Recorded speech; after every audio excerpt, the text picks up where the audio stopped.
Gracias. Pues nada, bienvenidas a todas, mil gracias por estar aquí.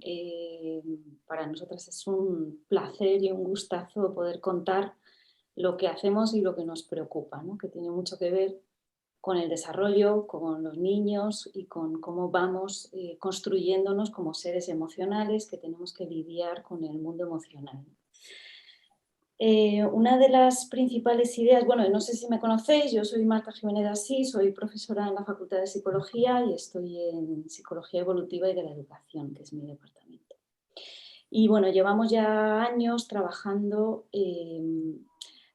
sobre todo con niños pequeños para intentar hacerles emocionalmente y socialmente competentes. Y una de las ideas que más nos preocupa o que más tenemos en cuenta tiene que ver con esta imagen que tenéis aquí y tiene que ver con la maduración, ¿no? Porque lo que muestran este tipo de estudios que miran el cerebro, pues es que tenemos unos años de mucha plasticidad. Es decir, el cerebro está sin terminar de configurarse porque están las funciones básicas, pero no están conectadas las neuronas, luego no están hechas las sinapsis ni las redes neuronales que se van haciendo con el aprendizaje, ¿no? Y a lo largo de la vida. Entonces, estos primeros años, que son estos cerebros verdes y amarillos, nos dan la opción de poder construir el cerebro de una manera o de otra. Entonces, para mí esta idea es súper importante. Tenemos hasta los 16 años, ya veis que está casi todo ya hecho. Quedan espacios todavía, por supuesto, y siempre hay espacio para el cambio, pero los primeros años de vida son fundamentales para ir construyendo esos cerebros pues, bien configurados, ¿no?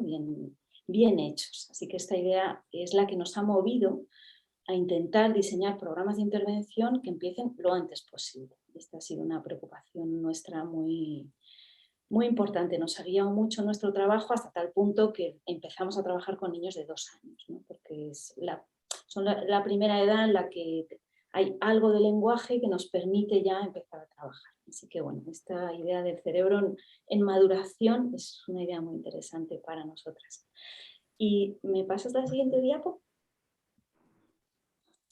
Como veis aquí, las oleadas de maduración, esto es un poco la misma idea, pero aquí se ven las oleadas, ¿no? Es decir, la cantidad de maduración que se produce en cada franja de edad, ¿no? Abajo tenéis las edades, empieza en 1 año, 1, 3, 5, y como veis, entre el primer año de vida y los 5, que es cuando baja muchísimo, pues ahí hay una oleada madurativa gigantesca. ¿Esto qué significa? Pues que el cerebro está realmente formando muchísimas de sus conexiones y de sus redes, ¿no?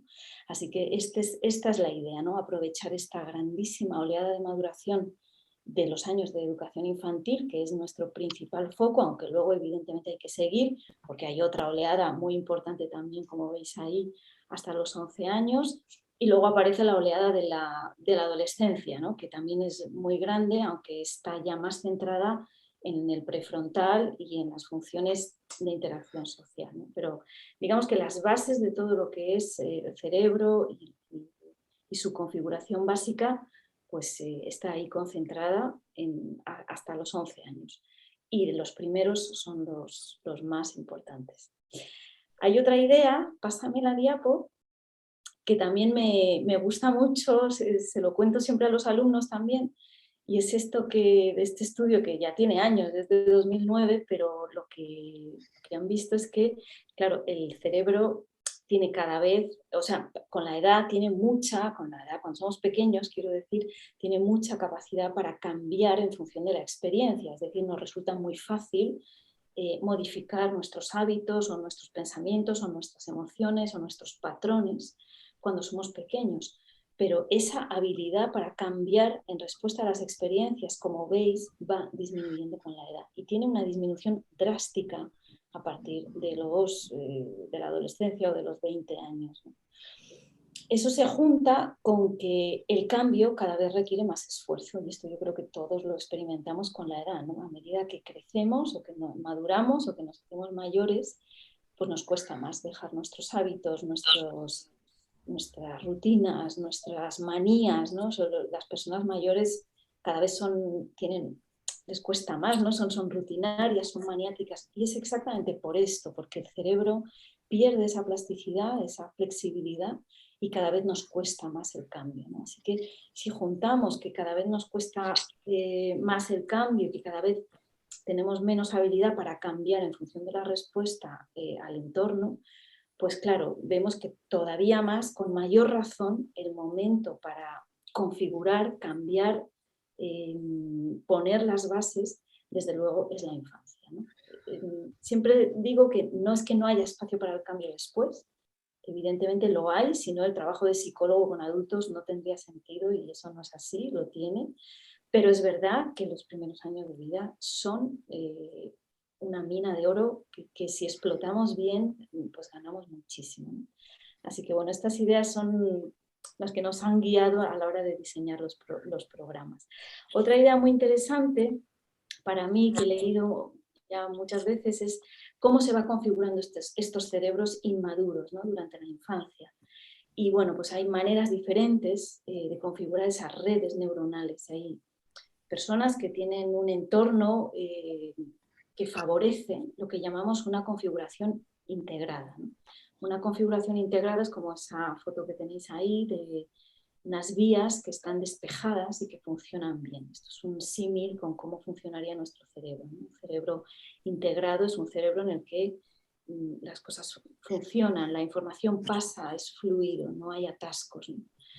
Y esto se consigue pues, cuando hay una buena base emocional y afectiva. Y esto está claro que es así para el niño, para el bebé, por supuesto, y en la niñez necesitamos un entorno que produzca esta integración. Y esta integración viene del cuidado amoroso de los padres o de las figuras que cuiden del niño y de una integración social con la empatía, con la prosocialidad. Esto es lo que favorece la integración. Pero hay otros entornos y otros contextos que producen más desintegración, ¿no? Y esta desintegración pues, lo que produce es un cerebro que se atasca, que no funciona bien, que las cosas no fluyen y por tanto crea problemas a largo plazo, ¿no? Los trastornos mentales, los problemas de salud mental, que ahora tantísimo hablamos de ellos, ¿no? La ansiedad, la depresión y por supuesto trastornos más graves como la psicosis o la esquizofrenia, pues tienen en parte bases cerebrales así como desintegradas, como liadas, ¿no? Así que favorecer un desarrollo integrado pues es favorecer la salud mental en definitiva. Así que bueno, esto engancha directamente con resultados de algunos estudios longitudinales que son los que más información nos dan, son estos estudios que siguen a personas durante muchísimos años. Y yo hay dos estudios que me gustan mucho, que tienen dos resultados que me parecen súper importantes y que vienen muy a colación de nuestro trabajo, claro. Uno es el estudio de Dunedin, que ha seguido a 1000 personas durante, no sé si llevan 40 o 50 años siguiendo a estas personas. Y uno de los principales resultados de este trabajo, que empezaron a evaluar, claro, cuando eran niños, es que el autocontrol es una de las variables que mejor predice la satisfacción vital y el ajuste en la vida. Y el autocontrol no es otra cosa que autorregulación, es la regulación, que es uno de los pilares fundamentales del programa que nosotros hemos diseñado. Hay otro trabajo también muy interesante que seguro que muchos conocéis, no, pon la anterior, por fin, que es el test de la golosina, muchos seguro que conocéis este test de Michel, que es ya un clásico, empezó a estudiarlo en los años 70, y este señor les ponía a los niños un caramelo, ¿no? Una golosina que era una nube, por eso se llama el test del marshmallow, que es la nube en inglés. Y lo que miraba es si los niños eran capaces de esperar hasta que el experimentador volvía para comerse la golosina, porque entonces tendrían un premio y tendrían dos en vez de una. Ahí tenéis el vídeo, no sé si tenemos tiempo de verlo, pero bueno, si no lo podéis ver en otro momento. No sé si en Google está sí, con que pongan eso aparece, sí. En abierto y está bien el vídeo, es súper cortito, pero se ve cómo los niños hacen intentos de autocontrol, ¿no? De autorregulación. Hay niños que, por ejemplo, pues miran a otro sitio, ¿no? Esto es una técnica de la distracción clásica, ¿no? Es una técnica de autocontrol que todos utilizamos, ¿no? Cuando estamos mal, pues nos distraemos con algo y se nos pasa, ¿no? Y entonces se ve de manera espontánea cómo los niños van unos mejor que otros, claro, aplican las estrategias de regulación que tienen a mano o que se les ocurren. Este autor, Michel, concluyó lo mismo que el estudio de Dunedin, y es que cuando volvió a medir a esos niños años después, vio que había relaciones muy estrechas entre los niños que mejor se habían controlado y habían aguantado para comerse las 2 golosinas, habían resistido la tentación, y los niños pues, que llevaban vidas más satisfactorias y más adaptadas, ¿no? Así que hay una relación súper estrecha entre el autocontrol, la autorregulación y la capacidad para irse adaptando a las circunstancias vitales e ir teniendo pues, eso, una vida satisfactoria, ¿no? Que es de lo que se trata en realidad. Así que bueno, estos 2 trabajos que son muy famosos y tienen mucha evidencia detrás, pues ponen de manifiesto eso, la importancia enorme que tiene la autorregulación. Otro trabajo, que es el siguiente estudio de la siguiente diapositiva, este es el estudio Harvard de desarrollo adulto, que es un estudio impresionante. Ya no sé cuántas, van por la segunda generación, pero creo que están empezando ya la tercera, de seguimiento. Aquí hay gente mayor que ha participado, creo, todavía en la Segunda Guerra Mundial, o sea, que han hecho unos seguimientos enormes de muchísima gente. Y el resultado principal de este trabajo, que es la siguiente diapositiva, lo tenéis aquí resumido, es la enorme relevancia que tienen las relaciones sociales para la satisfacción vital también, ¿no? Y el director actual de este estudio, porque ha tenido varios directores, claro, llevan tantos años, dijo que esto era era una sorpresa, ¿no? No se esperaban este resultado, no se esperaban que las relaciones humanas fueran tan relevantes de cara de las personas. Así que este hombre decía que lo más importante de la vida es cuidar las relaciones. Por eso dice ahí relationships, relationships, relationships, ¿no? Es una manera de enfatizar que nuestras relaciones sociales son súper importantes de cara a nuestra satisfacción vital. Así que con estos 2 resultados así tan llamativos, ¿no? Tan importantes, de estudios tan importantes, bueno, pues nuestras bases, digamos, para montar los programas han sido esas, ¿no? La autorregulación y las competencias sociales. Así que esto es lo que vemos un poco, ¿no? Esta imagen me gusta porque es como la idea de que hay un núcleo ahí de autorregulación y competencias socioemocionales, y yo creo que esto se expande y nos va afectando a la totalidad de la persona que somos, ¿no? Que nos vamos formando. Y esto es lo que más cuenta de cara a cómo se va, por dónde va pasando nuestra vida, ¿no? ¿Qué vamos haciendo en la vida? Con estas ideas, pues hemos hecho los programas. En la siguiente diapo, veis ahí, estos son los 2 programas, hay uno específico para infantil, otro que es para educación primaria, y lo que hemos hecho es una mezcla de 2 maneras de trabajar que nos parecen muy beneficiosas para los niños, que son la filosofía para niños y la atención plena, y que además nos parecen muy complementarias. Por una parte, la filosofía para niños es una manera de explicitar un conocimiento que está siempre implícito, porque la regulación emocional nadie nos la explica habitualmente, es rarísimo que alguien nos diga qué tenemos que hacer para regular los celos, por ejemplo, o el exceso de orgullo, ¿no? o el miedo incluso, ¿no? Entonces, aquí vamos actuando como sobre la marcha, como improvisando, ¿no? Pero cuando uno se para a pensar y piensa con otros acerca de estas cosas, pues construye un conocimiento explícito, claro en su mente, y esto da muchísima autonomía y muchísima confianza, ¿no? Pues la filosofía para niños, tal y como la utilizamos, está centrada en generar debates entre los niños para que aprendan a pensar acerca de todas las cuestiones emocionales y sociales. Por otra parte, la atención plena pues es la parte de experienciar, ¿no? De uno mismo meterse para adentro y darse cuenta pues, de qué siente, de cómo lo siente, de cómo funciona su cuerpo. Nos interesa mucho la cognición encarnada, que es una idea desde mi punto de vista muy interesante, y es darse cuenta cómo todo lo que pensamos y sentimos está de alguna manera en nuestro cuerpo, no prestamos prácticamente atención a nuestro cuerpo. Yo creo que esta es una cosa que nos falta mucho en este mundo occidental tan rápido, ¿no? Que vamos siempre sin pensar y sin sentir. Y bueno, pues con la atención plena intentamos que los niños aterricen en el cuerpo todas las cosas que hablan en filosofía, luego de alguna manera las vivencian, ¿no? Así que bueno, es una mezcla de dos maneras de trabajar que son muy complementarias. Usamos filosofía para niños porque hay muchísima evidencia que pone de manifiesto que cuantas más conversaciones acerca de emociones y de competencias sociales tienes, más competente te haces. Realmente hablar sobre ello, tenerlo claro en la cabeza, es un factor de éxito en la regulación y en el conocimiento emocional y social.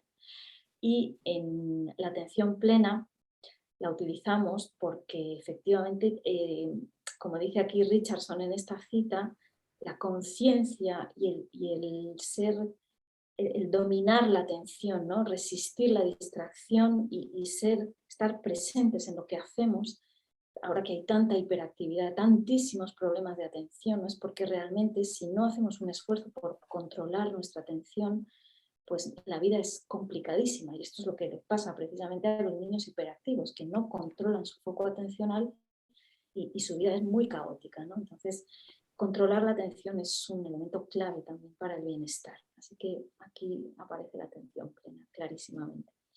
Bueno, como os decía, tenemos el programa de infantil, que hay un programa específico para cada edad. En 2 años son las bases del conocimiento emocional. Es todo muy lúdico, muy sencillo, es mucha expresión y mucho reconocimiento de expresiones emocionales. A los 3 años ya empezamos con el inicio de la reflexión emocional a través de cuentos, básicamente. A los 4 ya metemos un poquito más de diálogo entre iguales y cuestiones hacia uno mismo, amabilidad y conocimiento centrado en uno mismo.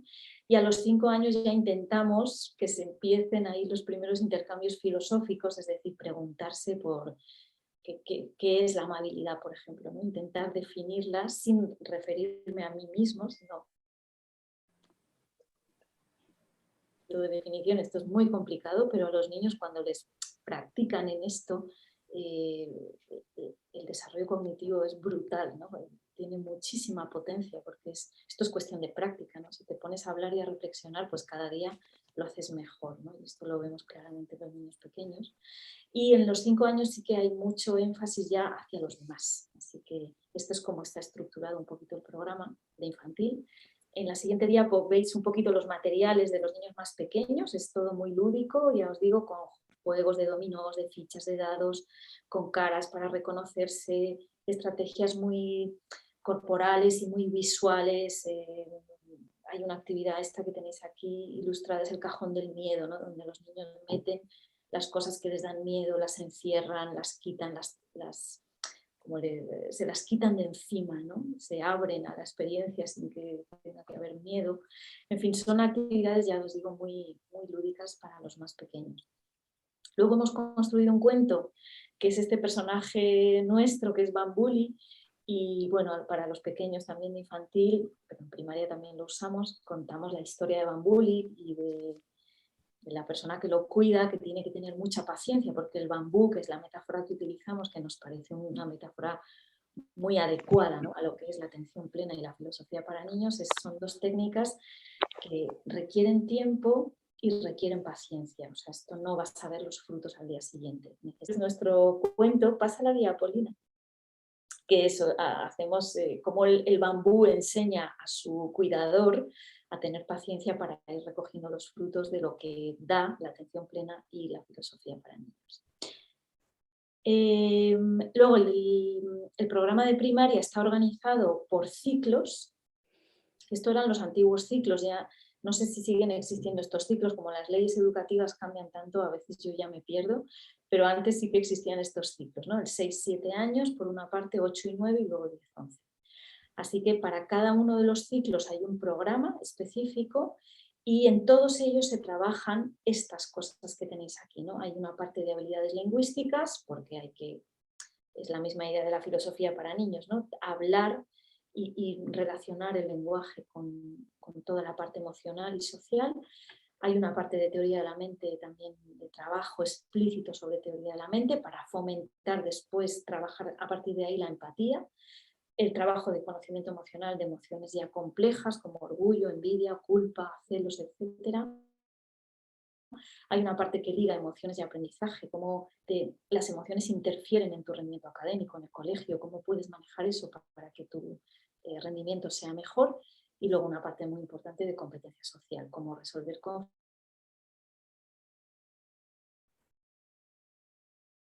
Práctica del agradecimiento, una parte también muy importante de empatía, y la última, que es para mí vital, es la regulación emocional, ¿no? Y ahí sí que trabajamos estrategias concretas de regulación emocional, desde el apoyo hacia los adultos, hacia los iguales, la reestructuración cognitiva y el asumir la responsabilidad. Bueno, son algunas de las estrategias que se trabajan con los niños. Claro, vamos de menor complejidad a mayor según va avanzando el ciclo, ¿no? Claro, y con los mayores ya, que son casi adolescentes, pues trabajamos mucho la reestructuración y la responsabilidad. Hemos hecho distintos estudios, están por ahí publicados, los podéis buscar o nos podéis escribir si queréis o mirarlos en la página web. Y bueno, lo que hemos visto es que tanto con primaria como con infantil, pues los resultados son buenos. Hay diferencias significativas siempre con los grupos controles, los niños mejoran significativamente su conocimiento emocional, su autorregulación y su habilidad para interactuar con los otros. Pero quizá el resultado más llamativo, que siempre lo tengo muy presente siempre, es lo que nos dicen los profesores y las personas de primaria que reciben a los niños de infantil que han seguido el programa desde por lo menos todo el segundo ciclo. Y es que realmente ven una diferencia significativa en cómo llegan estos niños, cómo pasan a primaria respecto de otros niños que no han tenido esta intervención en sus centros de educación infantil. Y yo creo que para mí es el mayor reconocimiento del beneficio de estos programas, más allá de los datos empíricos que por supuesto son necesarios, ¿no? Pero que la persona que está en contacto con los niños sea capaz de darse cuenta de la diferencia cualitativa que se produce, pues yo creo que este es el mejor reconocimiento que podríamos tener. Y nada, pues hasta aquí mi parte, esta es mi expansión de la competencia emocional y social y de la autorregulación. Y ahora Lina os va a presentar un poquito la parte de atención plena. Sí. Muy bien. Bueno, pues lo que vamos ahora a repasar es por qué es importante la atención plena, porque hemos incluido junto con la filosofía para niños la atención plena, mindfulness, y cómo lo hacemos. La pregunta fundamental es, ¿qué necesitan ahora mismo los docentes, los padres, las madres, los niños, las niñas, en este mundo que está cambiando, que tenemos situaciones de crisis? Y voy a repasar pues, aspectos que nos parecen importantes desde la atención plena. Primero, necesitamos estar más presentes. Necesitamos manejar mejor la atención y necesitamos también tener una presencia con un grado de aceptación. Hemos elegido este símbolo de la montaña porque de alguna manera la montaña está presente a lo que ocurre y de alguna forma manteniendo una cierta actitud de fortaleza, de calma, y eso es lo que uno de los pilares, uno de los aspectos importantes del mindfulness. La segunda actividad que nos parece muy importante es que vamos a tener dificultades, es decir, todos tenemos dificultades y ahora mismo podemos tener dificultades incluso que no esperábamos. Estamos pasando una situación de pandemia, estamos trabajando en las escuelas como padres, madres, como docentes de una manera diferente. Tenemos que llevar unos protocolos diferentes, tenemos que llevar mascarillas, tenemos que estar haciendo unas cosas que son muy diferentes a como quizá hacíamos antes o podíamos esperar. Y por lo tanto, tenemos que ver qué actitud queremos tener ante esas dificultades. Si queremos tener una actitud, por un lado, de no aceptación o de alguna manera meternos directamente en la ola, meternos como, o queremos surfear esas dificultades, es decir, bailar con ellas, manejarlas. Y ese es un aspecto muy importante en nuestro trabajo de mindfulness. El siguiente trabajo importante que os ha comentado ya Marta es la importancia que tiene el cuerpo en la conexión y en la regulación emocional.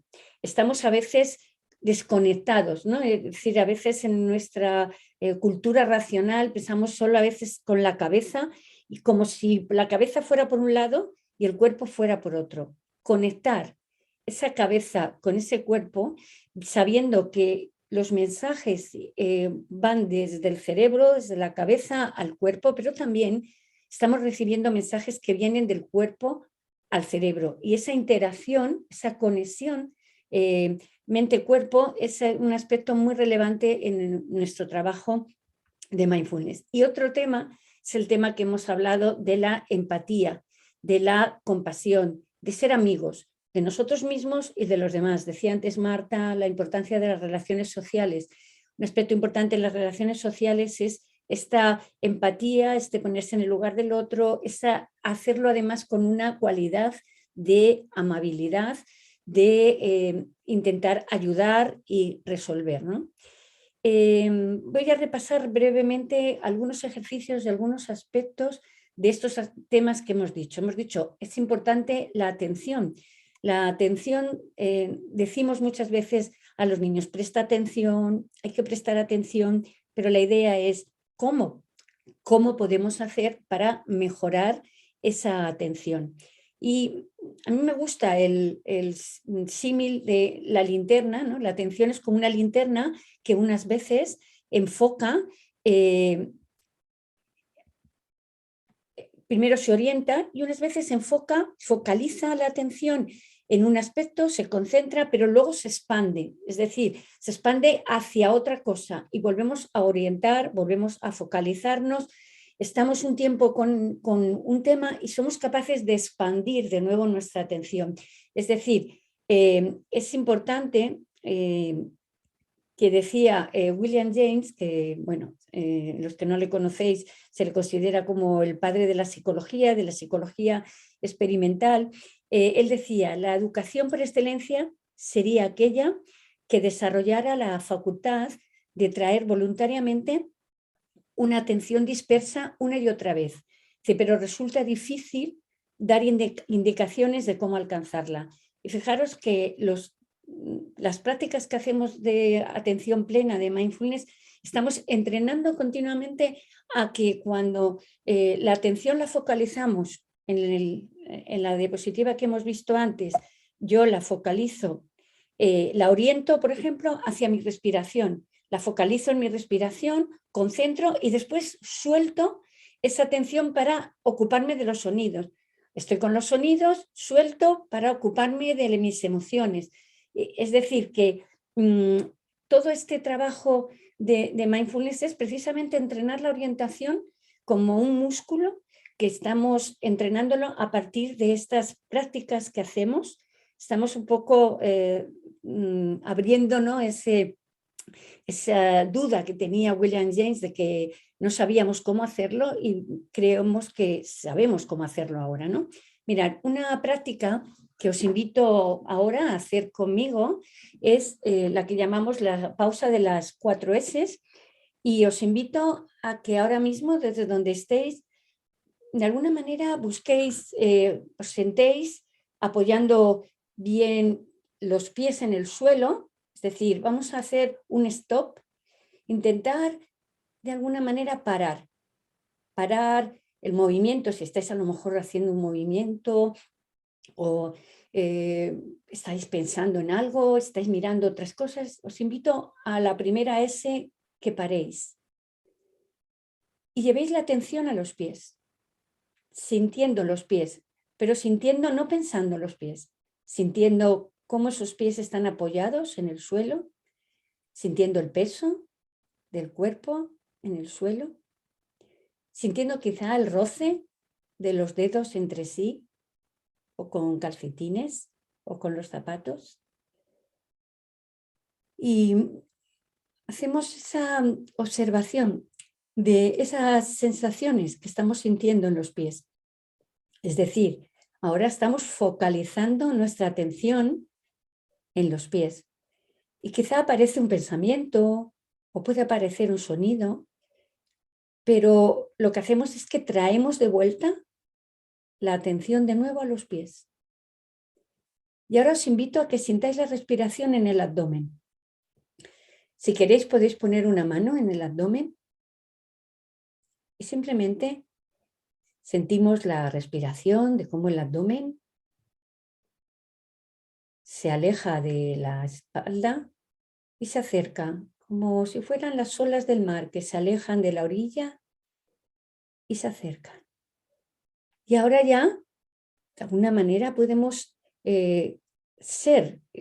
sabemos lo que tenemos que hacer en este momento, ¿no? Ahora ya seguimos con la actividad, estas pausas, mirad, hacer pausas como esta, una pausa de sentir los pies y sentir la respiración, que pueden durar 2 minutos, 3 minutos, si la introducimos en nuestra vida cotidiana como adultos, si la hacemos con los niños, en los profes, en la clase, cuando hay un momento de confusión, vamos a hacer una pausa. Estamos interviniendo en el funcionamiento y en la regulación de nuestro sistema nervioso, de nuestro sistema fisiológico. Solo al hacer esto estamos disminuyendo ese cortisol, ¿no? Es decir, estamos intentando intervenir en esto. Entonces, mirar, esta es como la botella de la calma. A veces los niños en la escuela tienen esta botella de la calma y este stop, esta pausa, nos va a ayudar a tener esta calma, ¿no?, que estamos buscando. Decíamos que también queremos trabajar las dificultades. Es decir, todos tenemos dificultades y ahora os invito a que de alguna manera penséis en alguna dificultad que tengáis en este momento. A lo mejor tenéis la dificultad de que estáis pensando en que no sabéis lo que vais a hacer de cena, o recordáis que esta mañana habéis discutido o habéis tenido alguna dificultad con alguna compañera, con algún amigo, con tu pareja, con tu hija, con tu hijo. Simplemente piensa, ¿no?, en esa dificultad, o mañana estás preocupado porque tienes que preparar todavía cosas para mañana. Te invito a que de alguna manera te centres en una dificultad y fíjate, cuando piensas en esa dificultad, con quién está ocurriendo, qué pasa, te invito a que por un momento vamos a hacer también un stop, una parada. Vamos a volver a inmovilizarnos, ¿no?, a pararnos. Y volvemos a llevar la atención a los pies. Pero ahora, antes de sentir la respiración, simplemente te invito a que de alguna manera observes qué pensamientos aparecen en relación a esa situación que quizá, o esa dificultad que tienes. Puede ser simplemente que no sabes qué vas a hacer de cena esta noche, o que no sabes que mañana tienes que preparar algo y no sabes cómo la que hayas elegido. Te invito a que observes qué pensamientos aparecen y si hay alguna emoción, puedes sentirte etiquetar, pues, que estás, pues, triste, enfadado, preocupado.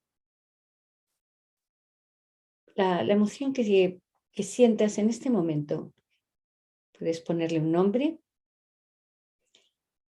y sobre todo, mira a ver si hay alguna parte en el cuerpo donde encuentras alguna tensión.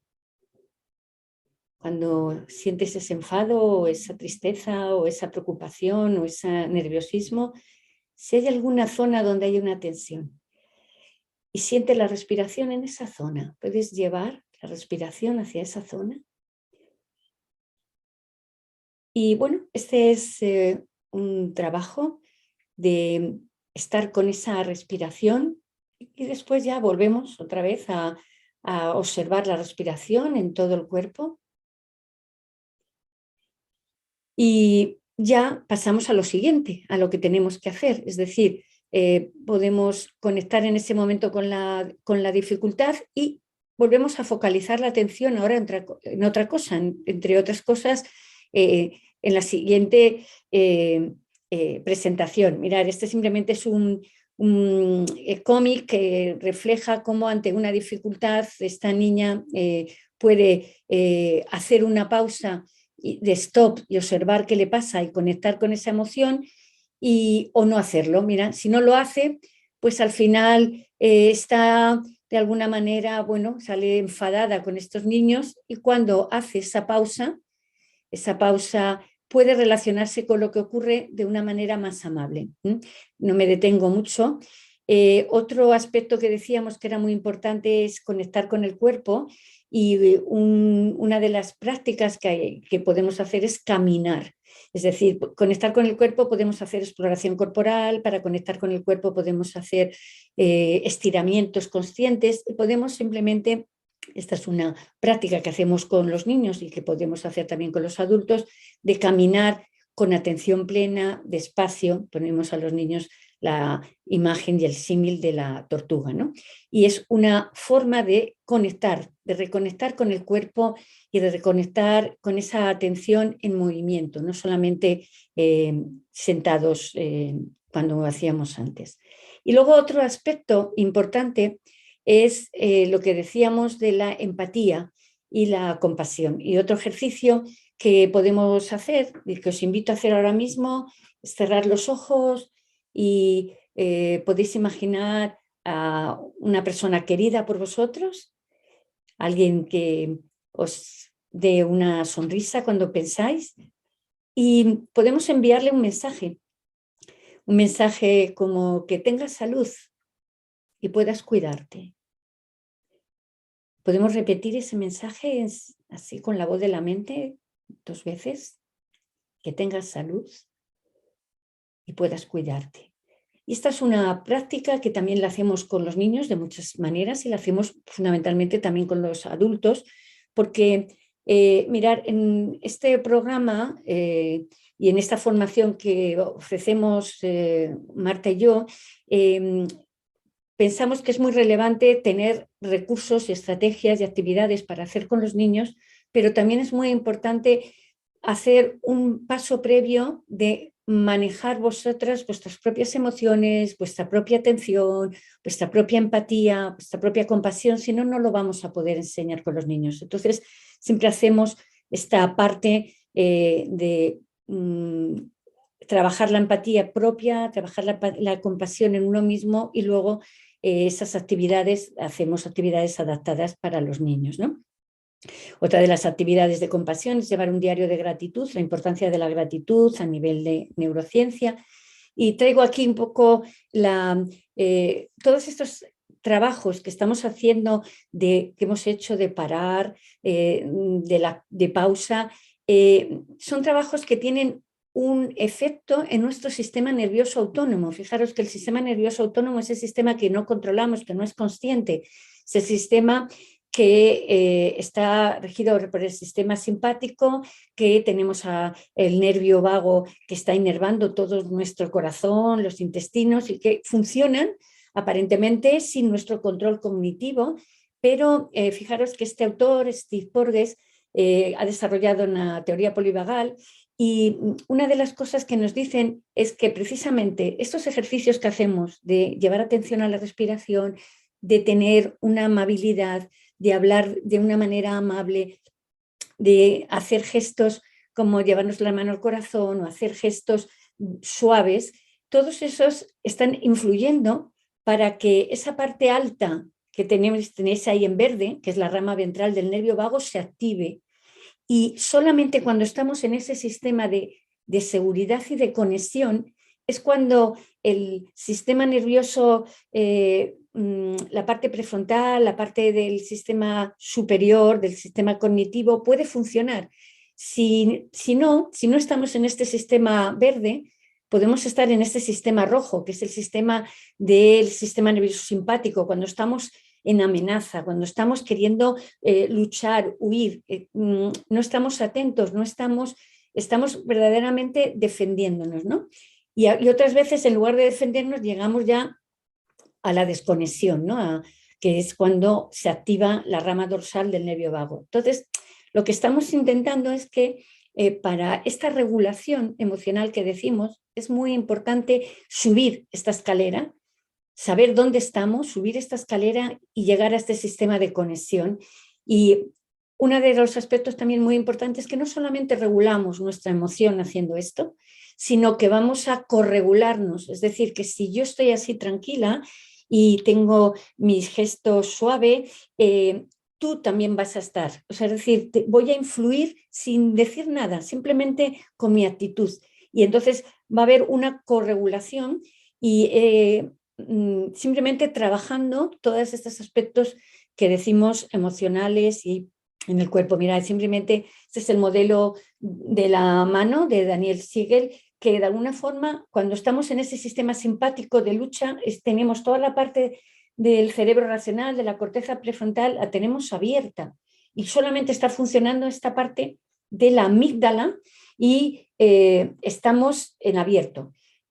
Cuando realmente hacemos un ejercicio de calma, cuando logramos estar conectados, entonces es cuando se conecta esa parte del cerebro, esta parte de la corteza prefrontal se conecta con la parte de la amígdala y podemos de alguna manera regularnos. Es decir, lo que intentamos es que con estas prácticas podamos regularnos y entonces entre ese cerebro racional y podamos hacer un pensamiento creativo, podamos discutir, podamos analizar, podemos actuar de una manera racional, ¿no? Actuando con esa parte del cerebro.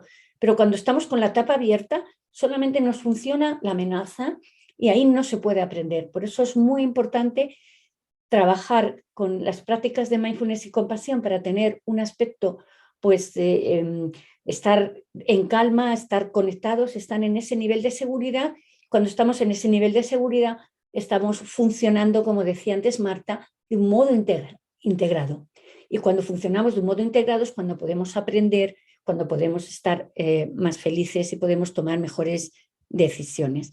Así que también termino con una frase de Richard Davidson, que la base de un cerebro sano es la bondad, y la bondad como la compasión se puede entrenar. Es decir, todas estas prácticas se pueden entrenar. Así que, bueno, no sé, Marta, si nos va a dar tiempo a trabajar, son y 56.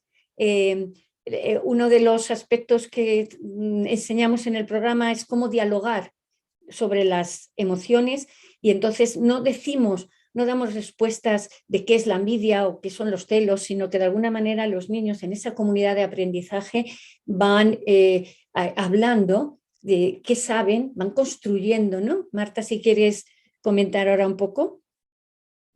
Marta. Sí, es que le estaba dando al botón. Sí. Si quieres comentar un poco, aunque nos quedan en 3 minutos, o sea que sí, nada, seguimos. No.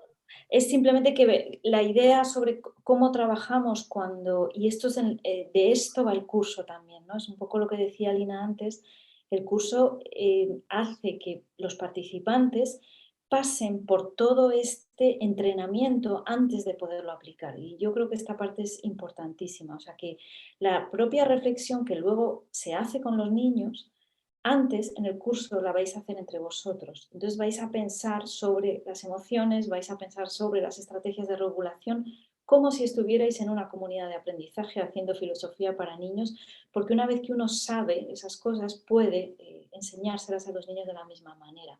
Pero hay que pasar antes por el sitio, ¿no? por construir ese conocimiento también entre todos. Curso Pensando las Emociones en la Universidad Complutense como un certificado que podéis encontrar la información tenemos este link, pero que de alguna manera lo podéis encontrar en certificados de la Complutense, introduciéndose en formación continua, que es un curso online, es decir, que va a ser autogestionado por cada uno de vosotros, aunque tiene un empiece y un final, 17 de febrero, 28 de abril, luego dejamos los materiales también mucho más tiempo, hasta el final de curso casi.